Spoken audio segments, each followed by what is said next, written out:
my dear students and all respected parents. I hope you all are very well and enjoying our summer vacation break. May this summer vacation bring you joy, relaxation, and adventure. Students, take a well-deserved break and recharge for the new academic year. Parents, cherish the time spent with your loved ones and make unforgettable memory. May the warmth of summer fill your heart with happiness and your lives with laughter.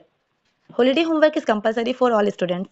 You have to decorate and do your holiday homework in neat and clean writing and do in a proper way. Again, have a wonderful summer break. Beta, some important instruction. Firstly, that all of you are required to complete the holiday homework compulsory and 5 marks for it will be added to the examination.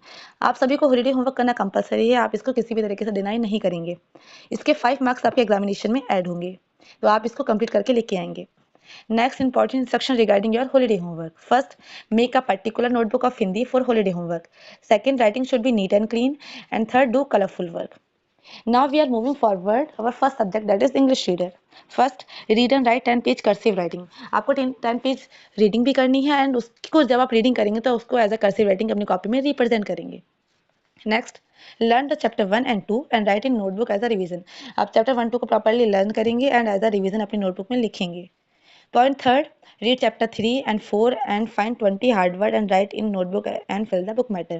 आप chapter 3-4 properly read करेंगे, उसके 20 hard word को search करेंगे, उसके बाद आप इसको notebook में लिखेंगे, देन आप इसके बुक मैटर फिल करेंगे. Point 4 is read daily a newspaper and write difficult word with their meaning if you know or you can use vocab. आप डेली बेटा इंग्लिश न्यूज़पेपर रीड करेंगे, इससे आपकी रीडिंग की स्पीड इंक्रीज होगी and काफ़ी words होती हैं न्यूज़पेपर में जिसको हम प्रॉपरली प्रोनाउंशिएट नहीं कर पाते हैं या जिसकी मीनिंग हमें नहीं पता होती है. तो ऐसे वर्ड्स को आप अपनी नोटबुक में राइट डाउन करेंगे and if you have vocabulary और you have a dictionary then आप उसको लिखेंगे, उसकी मीनिंग को लिखेंगे और उसकी मीनिंग को आप डेली याद करेंगे बेटा, लेकिन गूगल की हेल्प नहीं लेनी है. Fifth, learn the self introduction. Minimum आपको 15 लाइन्स याद करनी है. सिक्स, राइट 10 एंटोनियम्स इन नोटबुक. आपको 10 एंटोनियम्स अपनी नोटबुक में लिखने हैं, मीन्स विलोम शब्द. Now we are moving forward English grammar. First, write and learn the parts of speech. आपको पार्ट्स ऑफ स्पीच लर्न करनी है और उसको लिखना है. Second, write and learn the rules of tenses. आपको टेंसेज के रूल्स लिखने हैं प्रॉपरली, उसको याद भी करना है. टेंसेज के जितने भी काइंड हैं, प्रेजेंट, पास्ट, फ्यूचर, उनके भी जितने काइंड हैं, present indefinite, present continuous, present perfect and present perfect continuous, इस टाइप से. Next, right the essay in your own word on the topic of independence day. स्वतंत्रता दिवस के ऊपर आपको अपने शब्दों में निबंध लिखना है. नेक्स्ट, फोर्थ है आपका learn and write the application number 1 on page number 70. आपको एप्लीकेशन नंबर 1 प्रॉपरली लर्न करनी है एंड देन उसको अपनी नोटबुक में लिखना है. ये पेज नंबर 70 में मेंशन है. Point fifth is solve the unseen passage number 1 on page number 60 and write down in notebook. आपको प्रॉपरली अनसीन पैसेज को पहले रीड करना है, देन उसके क्वेश्चन आंसर फाइंड करने हैं, उसके बाद आप इसके क्वेश्चन आंसर्स को अपनी हॉलिडे होमवर्क नोटबुक में with a neat writing and a cursive writing आप उसको लिखेंगे. Now the activity of English is prepare a travel brochure on Delhi which include the historical place, famous food, how to reach here. Everything should be mentioned with the help of picture on A3 size sheet. आपको A3 size sheet लेके आनी है. Sheet बेटा काफ़ी brightly colour होनी चाहिए, like आप use कर सकते हैं ब्लैक कलर, पर्पल कलर, इस टाइप से आपको शीट का कलर यूज़ करना है. एंड उस शीट को आप बेटा आपको 3-4 पार्टीशिपेंट में काटना है. उसके बाद आप उसमें प्रॉपरली हेडिंग डालेंगे दिल्ली. दिल्ली के बाद आप बेटा दिल्ली को आप कैसे रीच करेंगे उसके आप वेज बताएंगे. दिल्ली की फेमस फूड क्या है, दिल्ली में कितने जीआई टैग्स मिले हैं, दिल्ली के फेमस मॉन्यूमेंट पूरा अच्छे से आप रिप्रेजेंट करेंगे. इसकी वीडियो बेटा आपके ग्रुप में सेंड कर दी जाएगी. With the help of the video you can make the activity properly. Now we are moving forward Hindi. First, 10 page आपको सुलेख साफ साफ लिखनी है, उसको ध्यानपूर्वक पढ़ना है. सेकंड, अपने पाठ्य पुस्तक से कोई भी 2 कविता आपको लिखनी भी है एंड देन उसको याद करना है. थर्ड, अपने पाठ्य पुस्तक से आपको पार्ट 3, 4, 5, 6 को ध्यानपूर्वक पढ़ना है, समझना है, उसके शब्द अर्थ को लिखकर याद करना है. नीचे दिए गए अभ्यास कार्य को भी पूरा करना है. जब आप चैप्टर रीड करेंगे तो ऑटोमेटिकली बेटा आप उसको अच्छे से अंडरस्टैंड भी कर लेंगे. तो उसके बाद आप उसके अंदर जितने भी बुक मैटर आपको दिए गए आप प्रॉपरली उसको फिल करके लाना है. नेक्स्ट, फोर्थ पॉइंट, तुलसीदास तथा मीराबाई द्वारा रचित दोहे भावार्थ सहित लिखकर याद करने हैं. फिफ्थ है, प्रतिदिन आपको समाचार पत्र पढ़ना है, उसमें से आपको प्रतिदिन नए कठिन शब्दों को लिखना है, उसके अर्थ भी आपको याद करना है. Now we are moving forward Hindi grammar. First, प्रश्न 1, पार्ट 1 से 3 तक के सभी प्रश्नोत्तर आपको लिखकर याद करने हैं. सेकंड, पार्ट 4 से 6 तक आपको ध्यानपूर्वक पढ़ना है, समझना है और अभ्यास कार्य को पूरा करना है. थर्ड, जन्मदिन पर उपहार भेजने के लिए पिताजी को धन्यवाद पत्र लिखना है. फोर्थ, कॉलोनी की सफाई कराने के लिए नगर निगम को आपको प्रार्थना पत्र लिखना है. फिफ्थ बेटा आपको निबंध लिखना है, दोनों टॉपिक्स पे लिखना है. फर्स्ट अनुशासन का मैथ और सेकेंड है वर्षा ऋतु.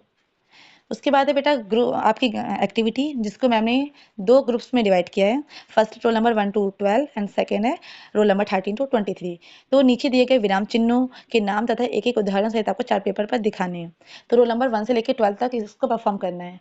एक्टिविटी बहुत ज़्यादा अच्छी होनी चाहिए बेटा आपकी, और ये आपको जो आप चार्ट पेपर प्रिपेयर करेंगे ये हैंगर की फॉर्म में होना चाहिए। सेकंड, संज्ञा, सर्वनाम, व्याकरण, लिंग, क्रिया, काल, विशेषण, वचन, कारक को आपको परिभाषा सही चार्ट पेपर पे दिखानी है, और इसको रोल नंबर 13 से लेकर 23 परफॉर्म करेंगे। Now we are moving forward science. First, learn the chapter 1 complete and write down in notebook. आपको चैप्टर 1 प्रॉपर्ली अगेन लर्न करना है। Complete book matter, question answer, in text question, notes अच्छे से proper आप इसको learn करके आएंगे। Chapter को बुक से भी रीड करेंगे, एंड देन उसके बाद आप इसको अपनी हॉलीडे होमवर्क नोटबुक में लिखेंगे, one time only. Second, read the chapter 2 and understand only the basic concept and make notes by yourself. आप प्रॉपरली चैप्टर 2 रीड करेंगे।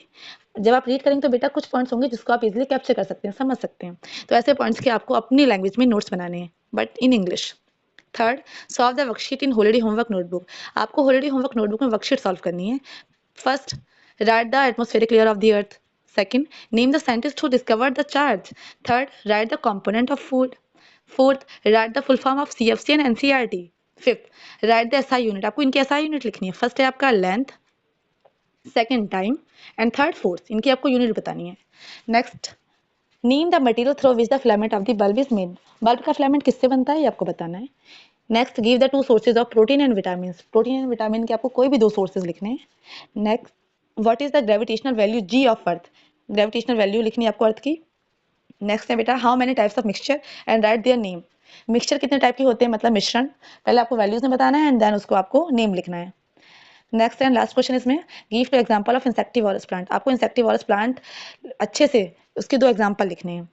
उसके बाद है बेटा आपको इसमें एक पोस्टर प्रिपेयर करना है, जो इसमें मिसप्रिंट हो गया नहीं है। फर्स्ट है बेटा आपको पोस्टर प्रिपेयर करना है, कंजर्वेशन ऑफ बायोडाइवर्सिटी। तो आप जाएंगे मार्केट से, आप A3 साइज शीट लेकर आएंगे, उसमें आपको थीम डालना है कंजर्वेशन ऑफ बायोडाइवर्सिटी, मतलब जैव विविधता का संरक्षण। अर्थ में बहुत टाइप की स्पीसीज पाई जाती हैं, प्रजातियां पाई जाती हैं। उन प्रजातियों के संरक्षण के लिए हमें क्या क्या करना चाहिए। हमें वाइल्ड लाइफ सेंचुरी बनानी चाहिए, नेशनल पार्क बनाने चाहिए, या कुछ अदर करना चाहिए। वो सब आपको कंजर्वेशन ऑफ बायोडाइवर्सिटी डायग्राम के थ्रू रिप्रेजेंट करना है। तो बेटा थर्ड पॉइंट है आपका, थर्ड क्वेश्चन बनेगा ये, फोर्थ क्वेश्चन, कि आपको पोस्टर प्रिपेयर करना है। और इसमें लास्ट क्वेश्चन आपका है, आपको 2 मॉडल दिए गए हैं, दिए जा रहे हैं, जो कि इसमें नहीं मेंशन है। आप लास्ट में मॉडल मेंशन करेंगे। मॉडल का टॉपिक दिया है, फर्स्ट टॉपिक है रोल नंबर 1 से लेके 12 तक के बच्चे परफॉर्म करेंगे। रेन अलार्म आपको बनाना है। रेन अलार्म मतलब जब बारिश होगी तो हमें पता चल जाए कि हाँ बारिश होने वाली है, उससे पहले ही आपके घर में अलार्म बजने लगे कि अब बारिश होने वाली है। तो रेन अलार्म डिटेक्टर आपके टॉपिक का नाम है, रोल नंबर 1 to 12। नेक्स्ट है बेटा 13 से लेके 23 के बच्चे परफॉर्म करेंगे, जिसका टॉपिक है Newton 3 law of motion. Newton ने 3 लॉ दिए थे, first law of inertia, law of momentum and law of equal reaction. इसको आप प्रॉपरली मॉडल के थ्रू रिप्रेजेंट करेंगे। अच्छे से मॉडल आपको बनाना है। तो 13 से लेकर 23 को परफॉर्म करेंगे। Now we are moving forward our next topic, that is mathematics. First, solve the exercise 1.1 to 2.2 with example one time. आपको 1.1 से लेकर 2.2 तक सॉल्व करना है, एग्जांपल के साथ, वो भी one time. Next, solve the example 2.3 to 3.6 two times. आपको एग्जांपल 2.3 से लेकर 3.6 तक सॉल्व करना है, वो भी 2 times. Third, right and learn the square 1 to 50 2 times. आपको 1 से लेकर 50 तक के स्क्वायर्स लर्न करके 2 टाइम्स लिखने हैं। नेक्स्ट है write and learn 20 formula 2 times. आपको कोई भी 20 फार्मूले याद करने हैं, एंड देन उसको लिखना है। Like area of circle, circumference of circle, area of equilateral triangle, area of pentagon, hexagon कैसे कैलकुलेट किया जाता है, उसके फार्मूले पहले याद करेंगे, देन लिखेंगे। नेक्स्ट बेटा fifth point, solve the page number 28, 46 and 54। इनको आपको सॉल्व करना है। नेक्स्ट सिक्स पॉइंट आपका, write the even prime odd number 1 to 250। Now we are moving forward next topic, that is computer. First, write and learn the chapter one properly. Chapter one पहले properly आपको याद करना है, उसके बाद उसको लिखना है। नेक्स्ट पॉइंट है, read chapter 2 and search the book matter of chapter 2 with question answer. आप चैप्टर 2 को प्रॉपरली रीड करेंगे, एंड देन उसके बुक मैटर को सर्च करेंगे क्वेश्चन आंसर के साथ। थर्ड पॉइंट है, right 10 full form and shortcut की नोटबुक। 10 फुल फॉर्म लिखनी है आपको, 10 शॉर्टकट की लिखनी है, अपने कन्वीनियंस से आप लिख सकते हैं। Fourth, search and right 5 benefits of AI. आपको आर्टिफिशियल इंटेलिजेंस के 5 बेनिफिट्स लिखने हैं। फिफ्थ एंड लास्ट पॉइंट इसमें, explain the 5 rule of cyber safety. Cyber safety की आपको कोई भी 5 नियमों को लिखना है, 5 रूल्स को लिखना है। Now the activity of computer. Make a chart on A3 size sheet on digital learning versus traditional learning. आपको A3 साइज शीट का यूज़ करना है और चार्ट बनाना है। इस चार्ट में आपको एक तरफ हाईलाइट करना है डिजिटल लर्निंग और दूसरी तरफ ट्रेडिशनल लर्निंग। तो दोनों को कंपेयर करना है कि डिजिटल लर्निंग कैसे अच्छी है और ट्रेडिशनल लर्निंग कैसे अच्छी, दोनों के आपको बेनिफिट्स और दोनों के आपको एडवांटेजेस डिसएडवांटेजेस दोनों चीज़ें रिप्रेजेंट करनी है। तो दोनों को कंपेयर करके आपको दिखाना है कि हाँ, दोनों चीज़ अच्छी हैं, बुरी कोई नहीं है। Now we are moving forward our next subject, that is drawing, which is a very skill based subject. Now we are moving first point, that draw the mandala art of Ma Saraswati by using proper sketch color and pencil in your file. आप mandala art बनाएंगे। जैसे बेटा art के भी कई सारे forms होते हैं इंडिया में, like Madhubani art, mandala art. तो उसी टाइप से आपको मंडाला आर्ट बनानी है माँ सरस्वती की, जिसमें आपको प्रॉपरली ब्लैक स्केच यूज़ करना है, पेंसिल यूज़ करना है और अपने पेन यूज़ कर सकते हैं। ये आप ड्राइंग फाइल में बनाएंगे। सेकंड है बेटा, आपको क्राफ्ट बनाना है। आपको एक वॉल फ्रेम बनाना है for a study room with inspiring lines. आपको एक फ्रेम बनाना है। आप घर में फ्रेम्स देखते हैं ना, जैसे फोटो फ्रेम आता है, तो वैसे आपको एक हैंडमेड फ्रेम बनाना है अपने हाथ से, कार्डबोर्ड का यूज़ करके। और जब आप फ्रेम बनाएंगे तो उस फ्रेम में आपको कोई फोटो पेस्ट नहीं करनी है, आपको इंस्पायरिंग लाइंस लिखनी है, जैसे always do hard work, be positive, be passionate towards your goal, dreams comes true. ऐसी लाइंस आपको लिखनी है और अपने आपको स्टडी रूम में पेस्ट करनी है, बट अभी आपको स्कूल में इसको सबमिट करना है जब ये चेक होगा। तो ऐसे इंस्पायरिंग लाइन बना के आप लेके आएंगे फ्रेम। थर्ड पॉइंट है बेटा, complete the page number as per the guidelines. आपको कुछ गाइडलाइंस दी जा रही है, उसके अकॉर्डिंग आपको पेज नंबर फिल करना है। आपको अपनी बुक में complete page number 1 to 15, mark my word, page number 1 to 15 फिल करना है complete. Now we are moving forward our general knowledge, general awareness subject GK। First, activity based question. पहला बेटा आपका एक्टिविटी बेस्ड है, आपको इसको एक्टिविटी की तरह परफॉर्म करना है। Page the Indian map and locate the following major dance forms of Indian state. अब देखो बेटा, आप इंडिया का मैप लेके आएंगे, आप मार्केट से इंडिया का मैप लेके आना, पॉलिटिकल मैप या ज्योग्राफिकल मैप जो भी मिल जाए आपको। उसके बाद बेटा आपको कुछ इंडियन के डांस फॉर्म दी गई हैं, भारतीय नृत्य शैली दे रखी हैं। पहला जैसे भरतनाट्यम, कहाँ होता है भरतनाट्यम? तमिलनाडु में होता है। तो जब आप इंडिया का मैप लेके अपनी नोटबुक में पेस्ट करेंगे, आप क्या करना, सबसे पहले नोटबुक लेना, उसमें आपको इंडिया का मैप अच्छे से पेस्ट करना है। देन आप मैप पेस्ट कर लिया, अब आप उसमें फाइंड करो कि तमिलनाडु कहाँ है। तमिलनाडु जब आपने फाइंड कर लिया, उसके बाद उस तमिलनाडु की लोकेशन में आपको तमिलनाडु नहीं लिखना है, आपको भरतनाट्यम लिखना है। मतलब आपको इंडियन स्टेट्स नहीं लिखना है, वहां में जो डांस होते हैं उन डांस फॉर्म्स को लिखना है। सेकंड, जैसे कथक कहाँ होता है? उत्तर प्रदेश में। तो आपको पहले यूपी फाइंड करना है कि मैप में यूपी कहाँ है, बट यूपी नहीं लिखना है, यूपी में क्या लिखोगे? कथक लिखोगे। थर्ड है कथकली। कथकली कहाँ होता है? केरल में। तो केरल पहले ढूंढना केरल कहाँ है, उसके बाद आपको वहाँ पे कथकली लिखना है। सिमिलरली कच्चीपुड़ी कहाँ होता है? आंध्र प्रदेश में होता है। तो आपको आंध्र प्रदेश ढूंढना है, बट क्या लिखोगे उसमें? कुचिपुड़ी। फिफ्थ बेटा उड़ीसी। उड़ीसी कहाँ होता है? उड़ीसा में होता है। ऐसे ही लास्ट है हमारा मणिपुरी। मणिपुरी कहाँ होता है? मणिपुर में होता है। नेक्स्ट क्वेश्चन हमारा, right and learn the capital of the following international countries. आपको अंतर्राष्ट्रीय देश दे रखे हैं, उनके आपको कैपिटल्स याद करनी है और लिखनी भी अपनी नोटबुक में। Japan, second Russia, third Canada, fourth Germany, fifth Italy and sixth is United kingdom UK। Properly इसको आप लर्न करके लिखेंगे। Third, learn the chapter 1 to 5 and practice in your notebook. आपको चैप्टर 1 to 5 प्रॉपरली लर्न करना है and उसके आपको practice करनी है नोटबुक में। वो प्रैक्टिस आपकी चेक होगी, आप कितने टाइम प्रैक्टिस कर रहे हैं चैप्टर की। Fourth and last question of this unit, that solve the worksheet. आपको जीके की वर्कशीट दी जा रही है, इसको आपको सॉल्व करना है। फर्स्ट क्वेश्चन है, which country is known as the land of rising sun. किस देश को उगते सूरज की भूमि बोला जाता है? Second, name the person who design the national flag of India. उस व्यक्ति का नाम बताइए जिसने भारत का नेशनल फ्लैग डिजाइन किया था। Third, what is the formula to calculate the circumference of a circle. आपके पास अगर एक सर्कल है तो उसका आप सर्कमफेरेंस कैसे फाइंड करेंगे? तो उसका फॉर्मूला लिखना है, तो अपने आते होगा 2πr। Next, which state is known as land of 5 river. 5 नदियों का देश, 5 नदियों का समूह मिलता है ना कहीं पे, तो आपको उस इंडियन स्टेट का नेम लिखना है। Who invented the telephone. Telephone का इन्वेंशन किसने किया, उसका नेम लिखना है। Next, which country is famous for pyramids. Pyramid सबसे ज्यादा किस देश में है, तो उस देश का आपको नाम लिखना है। नेक्स्ट क्वेश्चन है, in which form does plant store their food. Plant अपना खाना किस रूप में स्टोर करते हैं, किस रूप में स्टोर करते हैं बेटा, वो लिखना है, किस रूप में प्रिपेयर करते हैं वो नहीं लिखना है। Next, where was Gautam Buddha born. Gautam Buddha का जन्म कहाँ हुआ था, वो आपको लिखना है। नेक्स्ट क्वेश्चन है, which tree is associated with Buddha enlightenment. Buddha के सिद्धांत से, गौतम बुद्ध के सिद्धांत से कौन सा पेड़ संबंधित है, उस पेड़ का नाम लिखना है आपको। Now the next topic and the next subject is spoken and conversation. First topic is write and read chapter 1 page number 4 to 9। आपको चैप्टर 1 प्रॉपरली रीड करना है पहले अच्छे से। उसके बाद पेज नंबर 4 से लेकर 9 तक जितने भी उसके अंदर वोकैब्स हैं, जितने भी उसके अंदर सेंटेंसेस, आपको प्रॉपरली लर्न करके लिखना है उसको।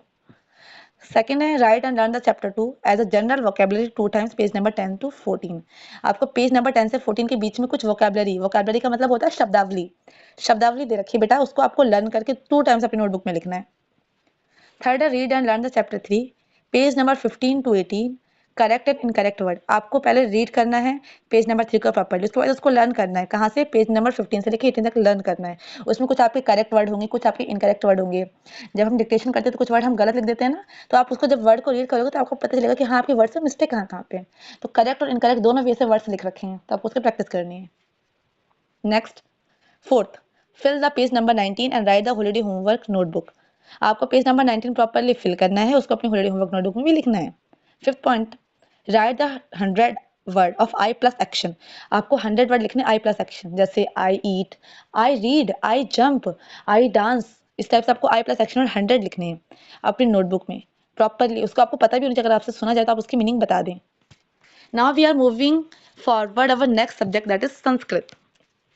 फर्स्ट, अपनी पुस्तक से 5 पेज से लेकर आपको साफ साफ लिखनी है, उसकी रीडिंग भी करनी है। सेकंड, अपने पाठ्य पुस्तक के सप्तम पाठ के श्लोक आपको लिख कर याद करने हैं। पहले आप श्लोक अच्छे से याद कर लीजिए या लिख लीजिए, फिर उसकी प्रैक्टिस कीजिए, तो अच्छे से आपको मतलब याद भी होनी चाहिए, उसको लिखना भी है। थर्ड, नीचे दिए गए श्लोकों का आपको भावार्थ लिखना है। तो यहाँ पे नीचे 2 श्लोक दे रखे हैं, आपको उसका भावार्थ लिखना है।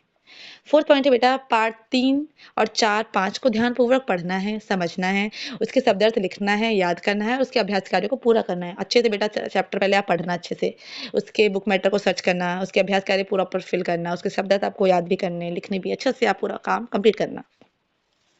पॉइंट 5, 15 लाइन संस्कृत में मम परिचय आपको लिख कर याद करनी है। 6, नीचे दिए गए वाक्यों का आपको संस्कृत में अनुवाद करना है। तो कुछ वाक्य आपका है जो आपकी हिंदी में लिखे हैं, इसको आपको संस्कृत में ट्रांसलेट करना है। जैसे पहला वाक्य दे रखा है, बाजार में उन्हें एक गरीब लड़का मिला, तो इसको आप संस्कृत में कैसे लिखोगे। नेक्स्ट, जैसे दिन रात सेवा में संलग्न रहते हैं, इसको संस्कृत में लिखना है। थर्ड, रास्ते में उसे 3 ठग मिले। फोर्थ, एक गांव में एक गाय रहती थी। और फिफ्थ, सत्य की हमेशा जीत होती है। Now the activity of Sanskrit is, first, नीचे लिखी गई सूक्तियों को अनुवाद सहित चार्ट पेपर पे आपको रिप्रेजेंट करना है। तो नीचे आपको कुछ सूक्तियां दे रखी हैं, इसको आपको रिप्रेजेंट करना है चार्ट पेपर पे। बेटा एक्टिविटी के लिए आपके रोल नंबर का डिस्ट्रीब्यूशन किया गया है। ये एक्टिविटी ओनली रोल नंबर 1 से लेकर 12 के बच्चे परफॉर्म करेंगे। सेकेंड एक्टिविटी है, जानवरों के नाम संस्कृत में लिख के 7 चित्र आपको दर्शाने हैं, रोल नंबर 13 से लेके 31 तक के बच्चे। नेक्स्ट है बेटा, अपने पिताजी के बारे में आपको 15 लाइन लिखनी है। उसके बाद इसको प्रॉपरली अपनी नोटबुक में रिप्रेजेंट करना है। अपने फादर की फोटो भी पेस्ट करनी है, और आपको अपने फादर के साथ फोटो खींचकर जिस दिन आपका फादर्स डे सेलिब्रेट किया जाएगा उस दिन आपको ग्रुप में सेंड करनी है। तो आपका जिस दिन ये फादर्स डे सेलिब्रेट होगा उस दिन आपके ग्रुप में नंबर फॉरवर्ड कर दिया जाएगा। Now we are moving next subject, that is सामाजिक विज्ञान, एसएसटी। फर्स्ट, पार्ट 1, 7 और 15 के प्रश्नोत्तर आपको लिख कर याद करने हैं। सेकंड, पार्ट 2, 8 और 16 को ध्यानपूर्वक पहले पढ़ना है, समझना है, और उसके अभ्यास कार्य जितने भी उसको फिल करना है। थर्ड है, नीचे दिए गए प्रश्नों के उत्तर आपको संक्षेप में लिखने हैं। जैसे पहला प्रश्न है, मृदा अपरदन के मुख्य कारक कौन कौन से हैं। सॉइल इरोजन, मिट्टी का कटाव होता है ना, मिट्टी बह के एक जगह से दूसरी जगह चली जाती है, तो आपको उसके कारण लिखने हैं, जैसे बाढ़ हो गई, तो इस तरह से आपको कुछ कारण लिखने हैं। नेक्स्ट है, महासागर कितने प्रकार के होते हैं, उनके नाम लिखने हैं। कितने टाइप के आपके ओशियंस होते हैं, वो आपको नाम लिखने हैं। नेक्स्ट है, राष्ट्रकूटों ने कब और कहाँ शासन किया था। उसके बाद है आपका अगला क्वेश्चन, गुरु नानक देव का जन्म कहाँ हुआ था। गुरु नानक कौन थे? सिखों के गुरु थे ना बेटा। सिख के टोटल कितने गुरु थे? टोटल 10 गुरु थे। तो गुरु नानक देव कौन से गुरु थे? गुरु नानक देव जी पहले गुरु थे। नेक्स्ट क्वेश्चन है, संविधान का अर्थ बताना है। उसका गठन कब हुआ था, इसकी पहली बैठक के बारे में लिखना है। तो संविधान का अर्थ क्या होता है? संविधान एक ऐसा दस्तावेज होता है बेटा जिसके थ्रू किसी की भी कंट्री की पूरा पार्लियामेंट्री सिस्टम चलता है। ये सभी नागरिकों के लिए प्रॉपर नियम बनाता है। ये बताता है कि हमारे पास कितने राइट्स हैं, हमारे क्या क्या ड्यूटीज़ हैं, किस राइट को हमें कब इम्प्लीमेंट करना है। ये सब हमारे संविधान के अंदर आता है। तो मतलब हम बोल सकते हैं it is the set of instruction and rules. ठीक है, और इसका गठन कब हुआ था ये आपको बताना है, इसकी पहली बैठक के बारे में आपको बताना है। नेक्स्ट क्वेश्चन है, इतिहास का विभाजन कीजिए तथा प्राचीन, मध्यकालीन और आधुनिक काल की समय रेखा भी बतानी है। इतिहास कितने काल में विभाजित है वो बताना है, और प्राचीन काल का टाइम पीरियड कब तक था, मध्यकाल का कब था, और आधुनिक काल का क्या है वो आपको लिखना है। नेक्स्ट है, भारतीय इतिहास के जनक कौन थे। उसके बाद अगला क्वेश्चन है, अपनी पुस्तक से आपको भारत के मानचित्र बनाकर उसमें सभी राज्यों की राजधानियां दर्शानी है। आपकी जो हॉलीडे होमवर्क नोटबुक है उत्तर पुस्तिका है उसमें आपको पहले इंडिया का मैप बनाना है बेटा, पेस्ट नहीं करना है। जीके में आपको मैप पेस्ट करना है, बट इसमें आपको मैप खुद ड्रॉ करना है। उसके बाद इंडिया में जितनी भी स्टेट्स हैं और जितने भी यूटीज हैं, मतलब केंद्र शासित प्रदेश हैं, उसको भी आपको रिप्रेजेंट करना है उनकी कैपिटल के साथ। तो मतलब आपको 28 स्टेट्स दिखाने हैं, तो 28 स्टेट्स की आपको कैपिटल भी याद होनी चाहिए और वहाँ पे आपको मेंशन करनी है। उसके बाद भारत में कितनी यूटीज हैं? उस 8 हैं, 8 यूटीज की भी कैपिटल्स आपको पता होनी चाहिए। अगला क्वेश्चन है, भारतीय संविधान में वर्तमान में कितने अनुच्छेद, भाग और अनुसूचियां हैं, वो आपको लिखनी है। और लास्ट क्वेश्चन है बेटा इसमें आपका, भारत का मानचित्र बनाकर चार्ट पेपर पर बनाकर केंद्र शासित प्रदेशों के नाम लिखिए। उसके बाद बेटा आपको भारत का मानचित्र बनाना है चार्ट पेपर पे और उसमें केंद्र शासित प्रदेशों के उसके नाम लिखने हैं। उसके बाद बेटा आपकी एसएसटी की एक्टिविटी है, इस एक्टिविटी को आपको परफॉर्म करना है। ये एक्टिविटी बेटा आपके टोटल 2 ग्रुप्स में डिवाइड की गई है। पहला जो एक्टिविटी रोल नंबर 1 से लेकर 12 के बच्चे परफॉर्म करेंगे और सेकंड एक्टिविटी रोल नंबर 13 से लेकर 23 के बच्चे परफॉर्म करेंगे। तो पहली एक्टिविटी है, भारतीय संविधान में उल्लेखित 6 मौलिक अधिकारों को तथा उनमें से संबंधित अनुच्छेद को 3D मॉडल के माध्यम से प्रदर्शित करना है। तो भारत में टोटल कितने मौलिक अधिकार है? 6। समानता का अधिकार, स्वतंत्रता का अधिकार, शोषण के विरुद्ध अधिकार, संवैधानिक उपचारों का अधिकार, शिक्षा संबंधी अधिकार। तो ये टोटल 6 अधिकार होते हैं। तो बेटा इन 6 अधिकारों के लिए कुछ आर्टिकल भी हैं। जैसे टोटल तो आर्टिकल कितना है, 12 से लेकर 35 तक हमारा फंडामेंटल राइट हमें मिल रखा है कंप्लीटली। तो जब आप इसको बनाएंगे अच्छे से, तो बेटा आपको इसको चार्ट पेपर पे नहीं बनाना है, A3 साइज शीट का यूज नहीं करना है, आपको इसको 3D मॉडल में बनाना है। 3D मतलब जब आप इसको देखोगे ना, तो इसको ऑथेंटिक व्यू आना चाहिए इसमें। तो प्रॉपर्ली 3D मॉडल में आप दिखाएंगे, आप बताएंगे कि आर्टिकल 14 से लेकर 18 तक में ये बात कही गई है, आर्टिकल 19 से लेकर 22 में ये बात कही गई है। अच्छे से प्रॉपर्ली आपको 3D मॉडल इसका रिप्रेजेंट करना है। नेक्स्ट है बेटा 3D ग्लोब मॉडल को प्रस्तुत करना है आपको, जिसमें आपको भारत के अक्षांशीय रेखाएं, महासागर और महाद्वीप को दिखाना है। आप बेटा अच्छे से पूरा ग्लोब बनाएंगे। आपने ग्लोब देखा है ना, जो सर्कल की तरह होता है, स्फीयर की तरह होता है। स्फीयर क्या होता है, सर्कल स्फीयर में क्या अंतर है? सर्कल क्या होता है बेटा, सर्कल 2D होता है, 2 डायमेंशनल होता है, बट जो हमारा स्फीयर होता है वो हमारा 3 डायमेंशनल होता है। तो ये एक सॉलिड होता है। तो जब आप ग्लोब बनाएंगे तो सॉलिड बनाएंगे और 3D शेप में बनाएंगे। अब जब आप ग्लोब बनाएंगे ना, तो हमने याद किया बेटा कि हमने कुछ लाइन्स याद की थी। सबसे ऊपर क्या होता है, आर्कटिक सर्कल, फिर अंटार्कटिक सर्कल और Tropic of Cancer, Tropic of Capricorn, torrid zone, tropic zone और इक्वेटर। तो प्रॉपर्ली आप ये लाइन्स को भी अपने ग्लोब से रिप्रेजेंट करेंगे कि हाँ, ये लाइन, ये रेखाएं यहाँ से निकल रही हैं, यहाँ से ओरिजिनेट होती हैं, रेखाएं लिखेंगे। उसके बाद इसमें जितने भी महाद्वीप आते हैं, महासागर आते हैं, वो सब आपको लिखना है। तो मॉडल आपका, दोनों मॉडल, पहला मौलिक अधिकार वाला है और सेकंड 3D मॉडल आपका ग्लोब पे आधारित है। तो दोनों मॉडल को आप बेटा बहुत अच्छे से बनाएंगे, कलर का यूज करेंगे। कोई भी डाउट होगा तो आप वीडियो की हेल्प से इसको कंप्लीट करेंगे। बाकी इन एक्टिविटीज की वीडियो आपके ग्रुप में सेंड कर दी जाएगी। साइंस, जीके, मैथ्स, सबके मॉडल्स, कंप्यूटर, ऑल चीज आपको प्रॉपर वे में रिप्रेजेंट करनी है अपने आप को। इसके मार्क्स आपके बेटा एग्जामिनेशन में ऐड होंगे। तो ये वर्क आपका ऑन टाइम कंप्लीट चाहिए। And the last notice from the summer vacation break is regarding, dear students and parents, we wish to inform you that our institution will remain closed for summer vacation from 25th of May to 24th of June. Regular classes will resume on 25th of June. We hope everyone enjoy a safe, restful and enjoyable break. Warm regard from the management of the school. Thank you.